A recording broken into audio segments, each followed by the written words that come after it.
Hey there, everybody. Welcome to our review and reaction for Yellowjackets Season 2, Episode 2. Who's hungry? Oh, Who? oh, See, okay. Here's, what a way to start this video. If you're new to the channel, I'm Jess. This is Matt. I promise I'm not. Dark humor Matt. Hey, we're recording this very early in a Friday. We got to say things to sort of like invigorate the system a little bit. Now, this episode was crazy. It was gross. The final few minutes are probably going to haunt everybody for quite some time. Absolutely, including the girls. Oh boy. Okay, now we are going to talk all about that scene. What's going on with Shauna, Yep. Taissa, the cliffhanger that's not really a cliffhanger because of the promo you guys put after it. There's so much stuff. But of course, before we dive in to all of this, go ahead and hit that subscribe button. We will be here after every Yellow Jackets episode talking everybody through what happened. We'll always have some theories for you guys. We love hearing from you in the comments. So yes, hit that subscribe button. It is the best way to stay up to date. Okay, speaking of theories, Yeah. everybody put on your tinfoil hat All right, because early. we're gonna start this video early with a theory that I have about Jackie's necklace. Okay. Okay, so we saw Lottie give Shauna Jackie's necklace, and we saw in the first season whoever the mystery girl is who's running and falls into the pit also wearing Jackie's necklace, and we know that it's not Jackie. So my theory here is that I'm not necessarily saying Shauna is the antler queen because I kind of feel like it's Ty, but I mean, I don't know. I'm kind of flip-flopping back and forth. I don't think it's Lottie. I think it's very sort of it's obviously Lottie. I don't think it's Lottie, but I am sort of starting to think that Shauna's going to be kind of like, the bag man, the person who's like chooses who is the next Jackie, and then you get to wear the necklace, and then you get to be in the pit. That it's sort of a symbology of, you are giving of yourself to us sort of thing. I think it was a really important scenes back and forth of watching what happened with Jackie where they had decided that they were going to burn her, and then the snow fell, and then she ended up slow roasted, and everybody made this decision to eat. Having that scene back and forth where it was like them with Jackie and them at a feast and everything is great and they're eating strawberries and they're in this different frame of mind. It was just this, I think it was really important for the girls to sort of have that frame of mind to sort of hide some of that shame and guilt and what are we doing, but they're so hungry and they're starving, and how do they get through and process what they're doing. This whole episode was really about processing grief, processing some of the things that they have to do to be able to survive, a lot of very difficult things for girls of very young age. It's funny that Shauna, she has this sort of line in all of this. It's like, oh, Jackie wants this. This is what she wants us to do. And it's sort of it's an interesting sort of rationalization, and it kind of brings back in this whole, it's not supernatural. I don't think this show is supernatural. Supernatural has Sam and Dean and the Impala, so I don't think that is what's going on here. I think there is, though, this sort of leaning into certain elements of spirituality where nature is sort of like this ethereal being that they're sort of buying into more and more as kind of a dictation of what they should do. And, nature causes this incident where Jackie's, let's just say her burning method is a little bit different. And I think it's that spiritual connection between Jackie and nature that leads to Shauna sort of making this proclamation. And yeah, I can see the necklace being like some sort of call sign as to you're next. Like I can also see the Antler Queen not being Lottie just because it is very obvious. Like I have wanted somebody else to be the Antler Queen for so long. I mean, the Antler Queen's in the freaking key art for this season. She's like front and center. So we're obviously building to that at some point. It's just like, when are we gonna learn it? And the fact that we had this dinner so early, I think they're gonna make us wait a while for the Antler Queen. I was so surprised that this is how it ended up unfolding. I legit thought that it was going to be a situation where Shauna, she's the person who's going to the shed and bringing back whatever rations they have, that she was just going to start slowly feeding everybody Jackie, or Yeah. someone was going to catch her and then they were going to get in on it. I did not see this coming, which is one of the reasons that I love this show as Mhm. much as I do, that they take huge risks like this, where, everybody is in such a state that when they, smell the barbecue, we'll call it that, Yeah. that it's just they've been starving for so long and they know that nothing's coming and they don't know when the winter's going to end. They don't even know where they are. Like, it's just a decision that once Shauna sort of gives the okay, that everyone's like, oh, if she's okay with it, we're all okay with it. That's why I'm starting to kind of lean into Shauna's going to be the person who's really going to be moving this group forward as the Antler Queen. Here is where things get fun, or fun. The Oh. creative team, I have seen them do a number of interviews, and something that I've seen them sort of say time and time again is that what is happening here with this dinner, shall we say, that there is stuff out there in this wilderness that happens that is even more shocking. I And even know. so, it's like, well, what is, do I want to know what that is? Are the nightmares bad enough? But okay. We never took the tinfoil hats off. Like, let's just indicate that Okay. right here, because we're gonna go straight from the dinner, which also very clever way for Showtime to not have it be as graphic as it could have otherwise been. Let's get into Javi, where Woo. I am going to be obsessed about Javi for probably the remainder of this season, because this is what's going to happen now, especially after what we saw with Natalie and Travis in this episode. Yeah. We're gonna see Javi in the present in season 3. Oh, He is alive. I feel like that needs a second tinfoil Okay, hat put here for another this theory. That's quite a theory. put another one on, because here's what's going to happen here. There's one or two things. Either he has been taken by somebody else and he has like found a way to sort of survive, and probably a society that is equally terrible, if not worse, than what's going on with the Yellowjackets, or he has really become ultimate survivalist man out there somehow in this terrible, terrible winter. But he's gonna come back in the present with all of this anger, all of this shame, all of this, you guys left me. You didn't look for me. He obviously wouldn't know what Travis has been trying to No. do or anything else, but it's a great way to sort of leave something still out there in the present, because, we've already seen Lottie, presumably we're going to see Van at some point. And Yeah, they've released a lot of information on that. yeah, so it's just the Javi's not out there. They supposedly have a 5-season plan. I don't think they're going to rush Javi. I think that is something they're just going to let us think about for a long period of time, and I'm okay with that if they're going the way I think they're going. Yeah, I mean, I hadn't thought about him being alive in sort of the present.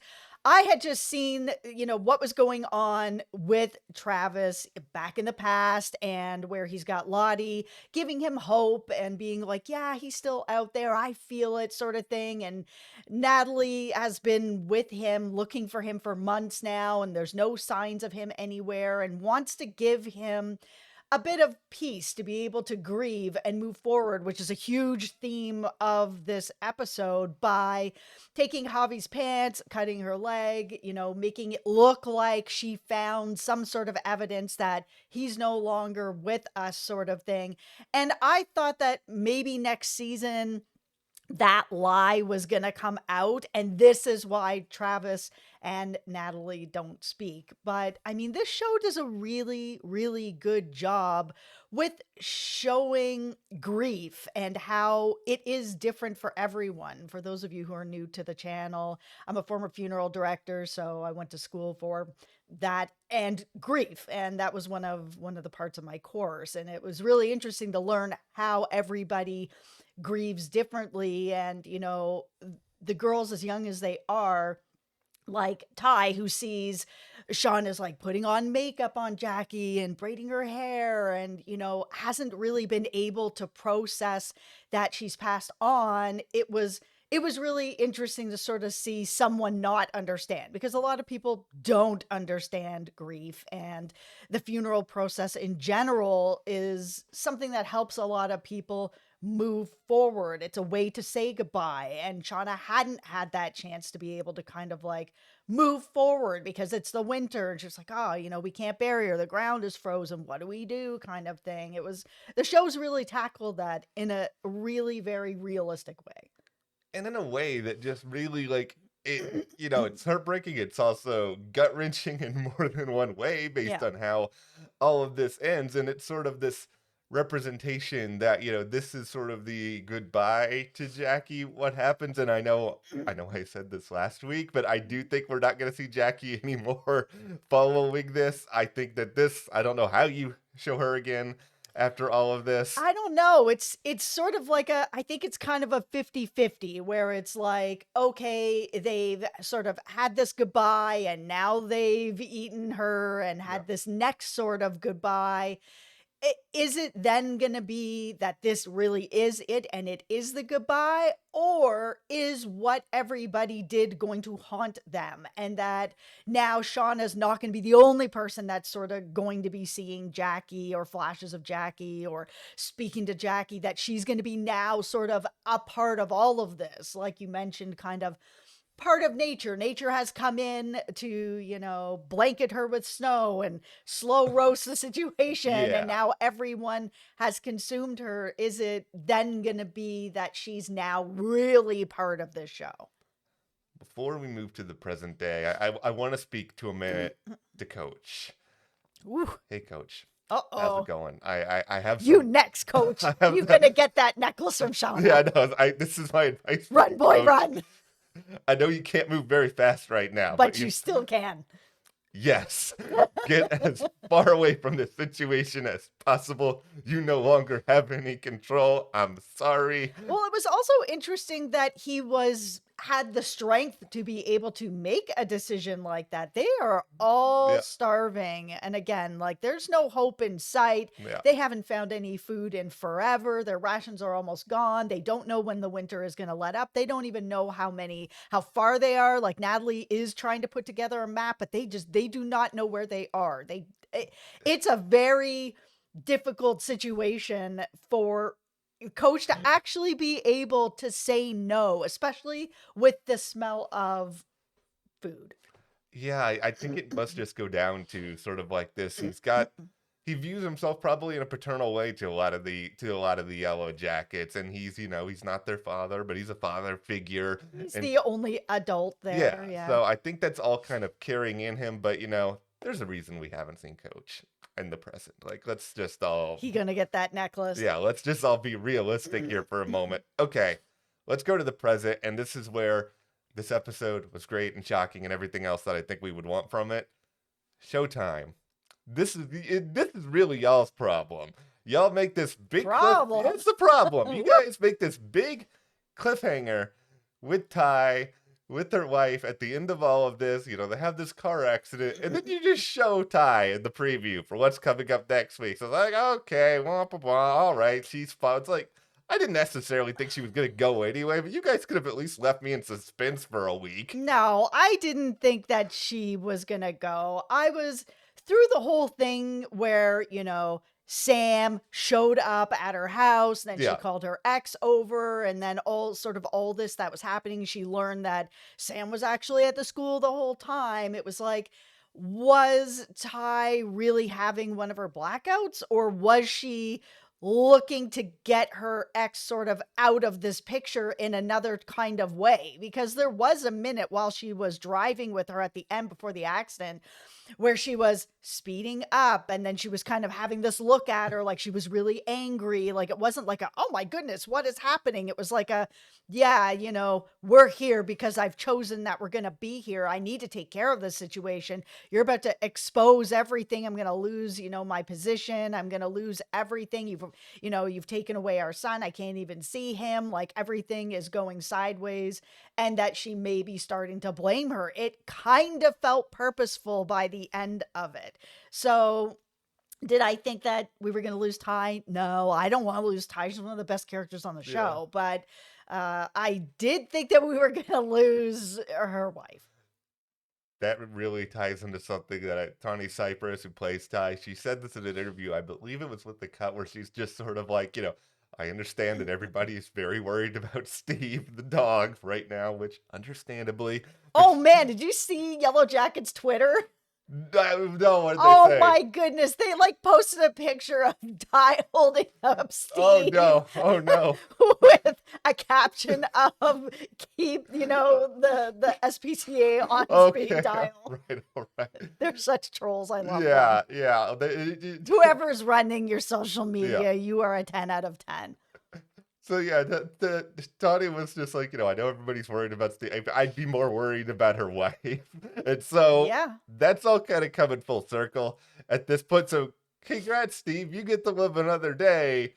I don't know about everything else that's going on here. It seems like Ty's second self, like that's kind of why they call whatever she does when she's in the blackout state. I think that really kind of goes into whatever sort of her worst impulses are. And, her worst impulses may bring her back to this ritualistic behavior in the wilderness, or it Mhm. may act out on this, I want to have my son around me more. How do I find a way to make this happen? I get my wife out of the picture. And so that's a really dark interpretation of a very dark storyline. Yeah, I mean, she might be in survival mode of sort of what is happening, that when the pressure really is hitting her, that this is the second self is coming out to survive.